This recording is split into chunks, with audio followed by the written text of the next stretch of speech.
You beat Sharton, Better's Wish. What are the other two? Was it Ramona Hill and Reflect with Me? Right, but you beat Hypnotic AM and Lion Sentinel. I mean, you're just throwing a wrench in this Horse of the Year thing.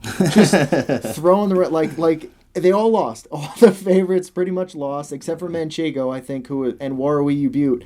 Everybody else lost. Yeah. So why do you think that? Is it just a long year? It is what it is. No, I don't. Maybe there was a couple of false favourites. I honestly believe that Ramona Hill should have been favourite even with the 10-hole. Okay. Yeah, I think that she was the most talented filly in there, and she looked like that up until the elimination, and her run in the elimination was outstanding. It was the first time she's put a bad step in her life, and she come back up trotting. I couldn't believe it. But just had a bad experience in the elimination, but still was parked the whole way, finished third. I thought her run in the elimination was better than anyone else's. But, and then Tony, he done a great job through the week getting her back, running out and fixing her up. He fixed her up, and man, was she slick in the final. So at this point, Ramona Hill, 10-hole, you have not won any Breeders' Crowns. Does that ever? Are you like, screw it, let's roll? Like, this is the first one, too. This is the first Breeders' Crown of the night. It's a beautiful night. It's Friday. I said to Tony before the race, I said, well, I think this is my best shot all weekend. Okay. Yeah, like I really did. But, I knew that the way she was trotting the week before, I had a good feeling that Tony was going to be able to fix that. So I said, you know what, I'm just going to put her on the gate and just concentrate on her for the first, eighth. Right. Just don't even worry about where anyone inside of me is. Just 100% concentrate on her gait, and trying to get her to do it and go fast. It took me about a 16th to get her where I was going to trust her, and then I asked her, and again, Mohawk helps that you don't have to deal with a turn. Right. So you got the whole straightaway. You can kind of stay straight. Yeah. And then just like you said, to guide her out. So we're going behind the gate here. So that definitely helped. Maybe if this was at Meadowlands, maybe you wouldn't be able to do that because the turn comes up on you pretty quick. Yeah, maybe not. I still think she would.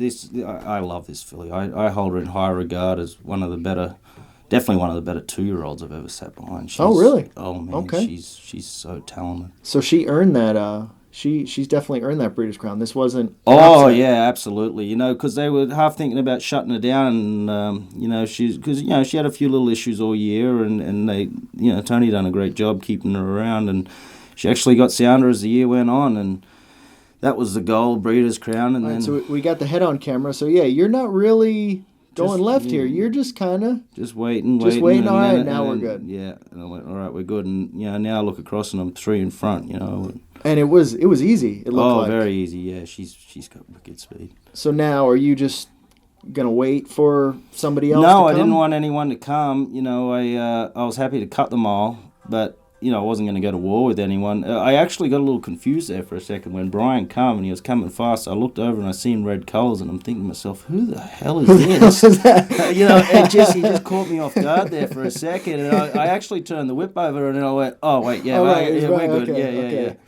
Yeah, it's a little tough because he doesn't wear them. Well, just in that split second, I looked around and I seen red colours, and I'm like, oh, who is this? Yeah, I had a little mind blank for a second. And I'm like, you got 10 horse. Wait, which one is this? Oh, right, okay, it's the right one, right? Took right, me right. a split second to figure it out. You know what I mean? So he clears just before the turn, which is still good. You're in a perfect spot here. Yeah.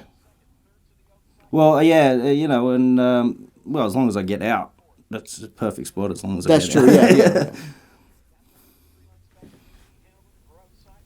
Was there any other horse you were worried about other than Hypnotic? Like, you're probably, she's going to take you to the top of the stretch, which is all you want, right? Yeah, I just needed room. Obviously Yannick's filly and Timmy's filly are both very good fillies, and Brian's filly's a good filly too. I think she just over-raced in the elimination. But, I kind of had a lot of faith in this filly. You got a clear road midway through the stretch, and that's it. Yeah. I mean, you're winning it at this point, right? Yeah, as long as nobody's flying down the outside, I kick the earplugs out just to make sure of it. I'd never won a Breeders' Crown before, so... I wanted to make sure of it. Right. So how's that? The first one. Do you remember the first one? Yeah, I was pretty jacked up. You're pretty jacked up? Yeah, I was pretty jacked up. That felt really good. I mean, Breeders' Crowns are cool. You've won a lot of big races, but was that the biggest purse race you've won? I think so. I think so. Yeah. Because that was 600,000 Yeah. as a 2-year-old. Yeah. So I think so. It's good. Come back to winning. I mean, with Tony Lanya, right? You've been we've had a good relationship the last couple of years, and he's been terrific for me. You know, Noel Daly kind of quietened down, and then he went home for a while. You know, he's back now, but you know, he's my main man. And then you know, it was really good to pick up Tony's account there.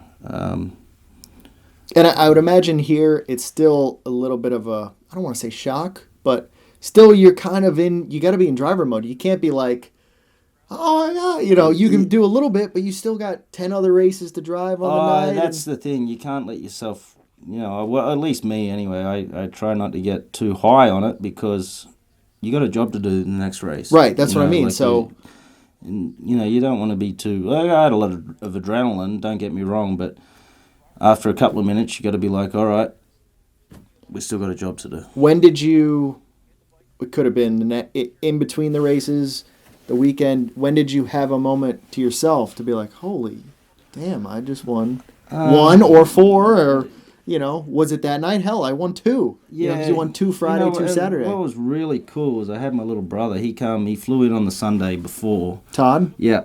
So, and then he was just here for the week, you know. But, so we actually flew up to Toronto on the Thursday.